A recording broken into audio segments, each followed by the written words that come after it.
Olá, tudo bem? Vamos para mais um vídeo, uma série de testemunhos aí que transformaram a minha vida, onde eu relato o quão grande é o amor de Cristo por aquele que crê. Então, vamos lá falar de um assunto que eu já fiz uma live, né, falando dessa cura, mas eu não deixei registrado um vídeo. Então, quem não teve a oportunidade de assistir a live, vai ter agora a oportunidade de assistir o vídeo, eu contando detalhadamente como foi a minha vida com o diagnóstico de espondilite anquilosante e como foi a minha cura, tá? Eu vou explicar tudinho pra você, então fica por aqui.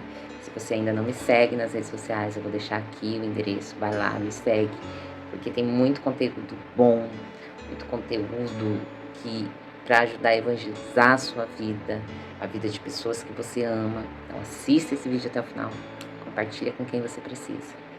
Leve a palavra ao máximo de pessoas que você conhece, tá bom? Para falar um pouquinho da minha cura, espondilite anquilosante, eu preciso falar um pouquinho o que é essa doença, né, e o que ela promove na vida de uma pessoa com esse diagnóstico, para que vocês entendam a importância dessa cura na minha vida. Em 2010, eu morava numa cidade do interior de São Paulo chamada Marília. Eu me mudei para lá e trabalhava como personal trainer, professora de natação, né? E comecei a sentir ali dores fortes na minha lombar, né? E no meu tornozelo. Achava que era pelo excesso de exercício, porque eu sempre pratiquei esporte desde criança, desde muito pequena, e todo educador físico tem dor nas articulações. Então, por um período de tempo, talvez uns 2 anos, né, antes dessa data, eu achava que eram dores por excesso de atividade física normal, que a maioria das pessoas que trabalham com isso tem. Enfim, começou um momento que essas dores, eu amanhecia com elas muito forte e elas me impediam de ficar com uma postura ereta no início da manhã. Começou a me incomodar muito, né? E começou a me preocupar. Então eu procurei um ortopedista. Fiz vários exames, apareceram lordose, um pouco de escoliose na época, um desgaste aqui, um outro ali, mas nada fora do normal.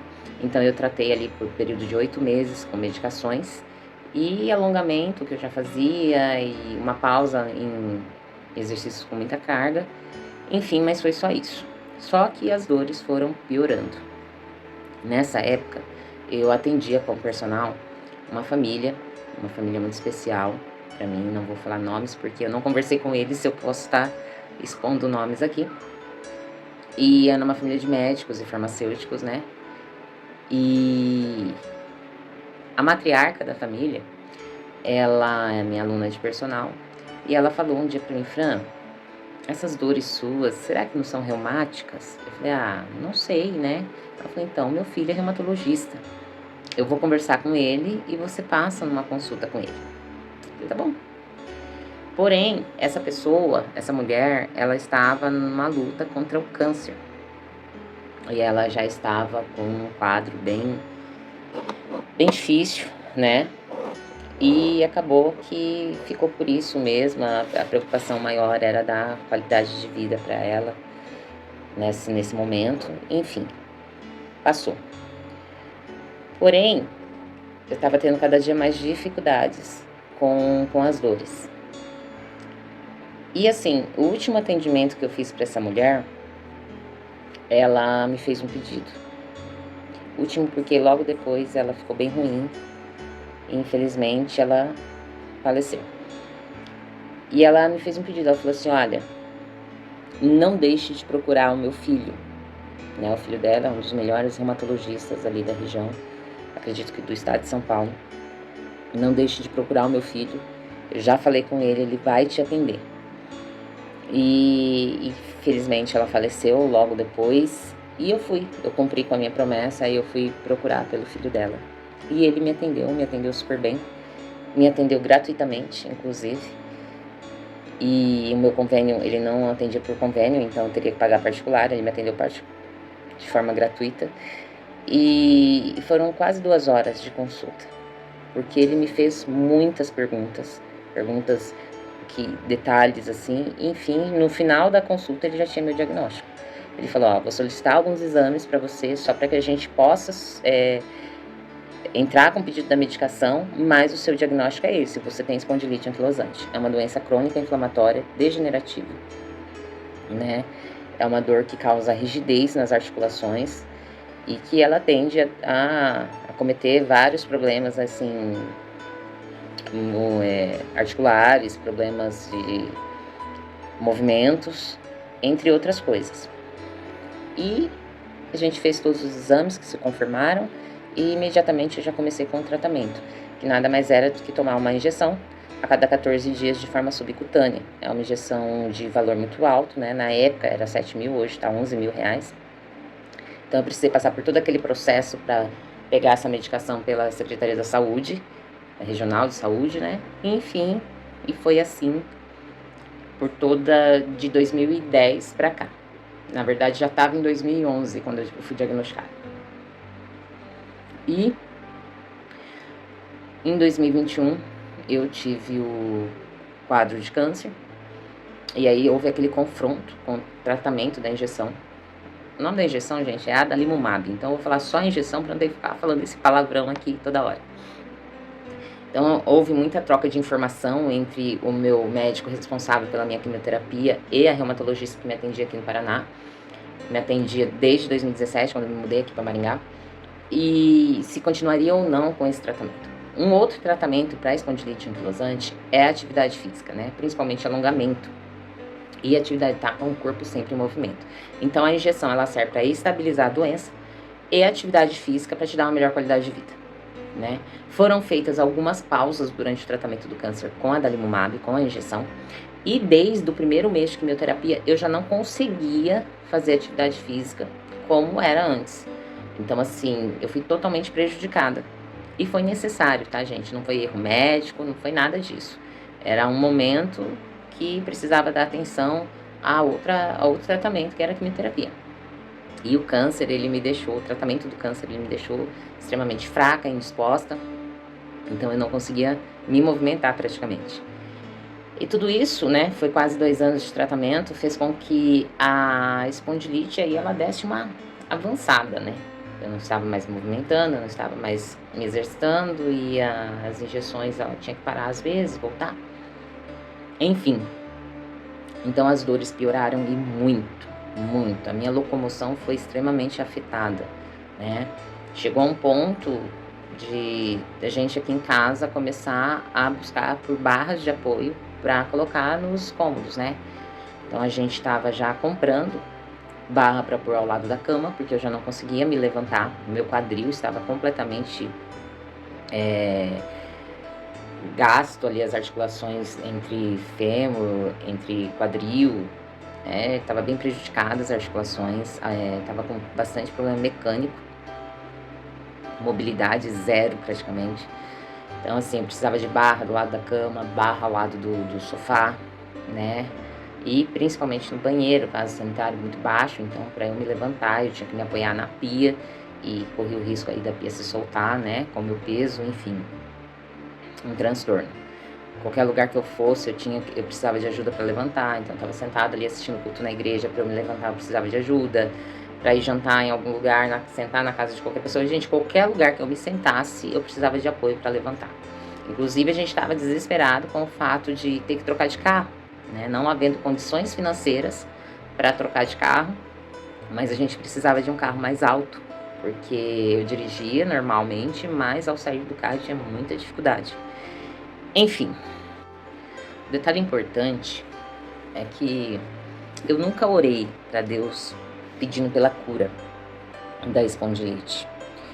Eu achava que se eu estava passando por isso é porque de alguma forma eu merecia, né? Ou não seria nem merecimento, talvez fosse... Era o meu espinho na carne e eu tinha que viver com isso. Então eu nunca pedi. Pessoas oravam por mim nas crises de dor, mas eu mesmo não orava. Eu preciso confessar isso. Eu não sei porquê, tá, gente? Eu orei por tantas coisas, problemas na minha vida emocional, câncer, doenças mentais, né, psicológicas, mas especificamente a espondilite eu não orava. Eu não sei exatamente descrever o porquê, eu apenas não orava. Enfim, eu participei esse ano, foi final de abril, um encontro com Deus que foi promovido pela igreja que eu frequento. E no sábado, teve um momento lá, não vou entrar em detalhes porque você precisa viver isso que eu tô te falando, que é um momento de libertação e de renúncias, né? E eu ali fazendo as orações, tudo, e teve um momento em que o Espírito Santo trabalhou grandemente em mim. Teve ali as pastoras responsáveis pelas orações, que foram realmente ferramentas poderosíssimas. E, como eu disse, eu não vou entrar em detalhe, até porque muita coisa eu nem me lembro. Eu só sei que quando acabou tudo, eu levantei, eu estava no chão, e eu me levantei sem ajuda. Eu já parei e falei, consegui sozinha, né? Eu me levantei e me sentei. E outro detalhe importante é que as meninas que estavam trabalhando ali, servindo nesse encontro, elas colocaram essas cadeiras de plástico, colocaram até 5 cadeiras, uma em cima da outra, para que ficasse bem alto, para que eu pudesse sentar e me levantar sozinha, né? Para diminuir o ângulo ali do meu movimento. E eu me sentei numa cadeira que estava do lado, e era uma cadeira única. Levantei sem ajuda, me sentei ali, tava todo mundo meio extasiado ainda com o momento. A gente foi pro café da tarde, se eu não me engano. Então a gente tinha que pegar a nossa cadeira e levar até a cozinha ali, a área do refeitório, porque não tinha cadeira para todo mundo, alguma coisa assim. E eu nunca levava a minha cadeira, porque tinha uma escadaria alta e larga para chegar do lugar onde eram feitas as orações, para chegar ao refeitório, aos quartos. E eu tinha que subir apoiando no corrimão, jogando toda a força nos meus braços, porque eu não tinha como fazer o movimento com as pernas ali, porque doía muito o quadril, doía muito o joelho, enfim. Então as meninas levavam a minha cadeira, porque eu precisava subir lentamente e sentia muita dor. Nesse momento, eu peguei a minha cadeira e uma querida chegou perto de mim e falou assim, não, deixa que eu levo. Eu falei, não, eu vou levar. Não, eu vou levar pra você subir bem. Eu falei, eu tô subindo bem, eu vou levar. E ninguém entendeu nada na hora, nem mesmo eu estava entendendo o que estava acontecendo. E aí, eu esperei a maioria ir e eu fui. A gente fica testando o milagre de Deus, né? Será que vai? Será que não vai? Será que tá acontecendo? E eu subi ali o primeiro degrau sem me apoiar no corrimão, segurando a minha cadeira. Foi tudo bem, não doeu. Aí eu subi o segundo degrau. Quando eu subi o terceiro degrau, eu vi o meu esposo no final das escadas, lá em cima, a alguns metros de distância. E como a gente tinha um voto de silêncio ali dentro, a gente não podia conversar. E ele viu eu subindo ali de forma normal, segurando a minha cadeira. E ele, com os olhos, a gente conseguiu se comunicar. E ele se emocionou ali, ele entendeu o que tinha acontecido. Ele começou a chorar lá em cima, eu chorando aqui embaixo. A gente louco pra gritar, né, pra todo mundo. E ali eu fiquei subindo, descendo aquela escada, feito uma louca, testando as minhas articulações, coisas que eu não fazia há anos, né, que era poder subir uma escada sem apoio. E fui ao banheiro, consegui me levantar, normal. E foi assim que aconteceu.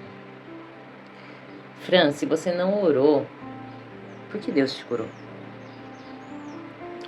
Assim como ele me curou do câncer, porque ele tinha um propósito muito grande para minha vida. Talvez, se ele não tivesse me curado da espondilite, hoje eu estaria numa cadeira de rodas. E para o que ele tem para minha vida, talvez uma cadeira de rodas iria me atrapalhar, né? E no culto, uma irmã foi usada para falar em oração comigo. Creio que o Espírito Santo estava falando através dela, porque ela disse coisas que ninguém sabia que estava acontecendo na minha vida. Um culto recente, tá, gente? Muito recente desse vídeo. E Deus falou através dela, eu te curei para você curar pessoas. Então ele deixou bem claro qual que é o meu papel. Então por isso que eu decidi começar testemunhando, porque às vezes um testemunho, além de levar esperança e fé, ele cura pessoas. Eu acredito nisso. Eu acredito muito nisso. E Então foi assim que eu fui curada. Detalhes.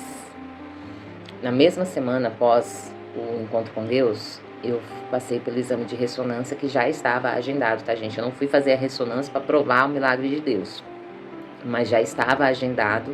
O meu tratamento todo é pelo SUS, os exames, né? Então, assim, eu não escolhi a data.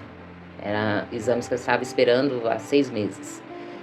E eu fui fazer as ressonâncias. Então, eu fiz a ressonância da sacroiliaca, que é onde aparece, né, a doença, né? A inflamação toda se concentra ali. Eu fiz exame de sangue laboratorial e eu fiz também uma ressonância do quadril. E levei para a médica na mesma semana. E quando a minha médica, ela olhou os meus exames, ela olhou primeiro a do quadril e ela falou, olha, existe uma falha mecânica muito grande, existe, né, os desgastes que são normal para quem está tanto tempo com a doença. Porém, na ressonância da sacroiliaca, aonde sempre apareceu ali a principal característica da doença, não tinha nada. Não tinha nada. Na live, gente, ficou gravada essa live no Instagram, tá? Na live eu mostro até o exame, se eu não me engano. Não tinha nada. E médicos, né? Não sei qual é a fé da minha médica, mas ela... Se você buscar no Google, espondilite anquilosante tem cura, vai parecer que não. Então, ela não podia falar ali pra mim que eu estava curada, ela usou a palavra remissão, né? A doença está em remissão. Algumas doenças, elas entram em remissão, ou significa que elas deram uma pausa, mas que elas podem voltar. E foi isso que ela me disse, mas eu via pela expressão dela que ela não estava acreditando nos meus exames, né? E eu fiquei ali bem quietinha, falei, olha, não vai voltar não, tá? Não vai voltar, eu fui curada. Ela não falou nada, eu também não quis confrontá-la, mas ela pegou e me falou assim, olha, continua com a injeção por mais uns 2, 3 meses e a gente vai retirando aos poucos, né? Vai dando um prazo maior, que eu tomava uma injeção a cada 14 dias. Ela falou, vamos aplicar a cada 21 dias e a gente vai aumentando o prazo para não retirar de uma vez. Ok, fiz. Cheguei em casa, uns dias depois era a data de eu tomar a injeção, de eu aplicar a injeção, e eu apliquei. No local que eu apliquei a injeção, formou-se um caroço muito grande, ficou muito vermelho e coçava muito, ardia muito e doía muito, né? Inclusive eu mandei a foto dessa alergia que deu para a médica e ela falou assim, olha, suspende porque o seu corpo está rejeitando. Ou seja, eu entendi que Deus falou assim para mim, eu já te curei, você não precisa mais disso, para. Eu entendi dessa forma. E foi exatamente o que ela me disse, ela falou assim, para, não aplica mais, o seu corpo está rejeitando. E desde então eu não apliquei mais, eu não tomei mais medicações para dor, gente, eu tomava tramadol 1 por dia, 2 por dia, morfina, e Vilígia, e pregabalina, e tudo que você imaginar de droga aí para tirar a dor, né? E não dava mais resultado. Então, desde então, eu não tomei mais nenhuma medicação, nenhum anti-inflamatório, né? E não tive realmente. Eu tenho algumas dificuldades ainda, né? Porque existe um desgaste. Só que pela grandeza do desgaste, era para eu não conseguir ainda me locomover, né? Mesmo sem a doença. Porque ficaram sequelas. Mas essas sequelas, elas só aparecem na ressonância, né? Fisicamente eu não as sinto mais. É claro que eu não arrisco mais esportes radicais, né? E eu entendo que não é somente pela doença, mas também pela idade, por tudo que o meu corpo já sofreu, né? Vem sofrendo com tratamentos. Então, mas eu tô muito feliz em servir um Deus que cura, Jeová Jireh, um Deus que providencia tudo na nossa vida. Se você que está assistindo, se você tem uma doença, seja ela física, seja ela emocional, creia, entregue sua vida a Jesus, reconheça Ele como seu único e suficiente Salvador. Tente viver o máximo possível o Evangelho que Ele nos deixou. Leia a palavra, sirva, seja servo, creia. Ele vai te curar. Em nome de Jesus, você será curado. Você só precisa acreditar e viver.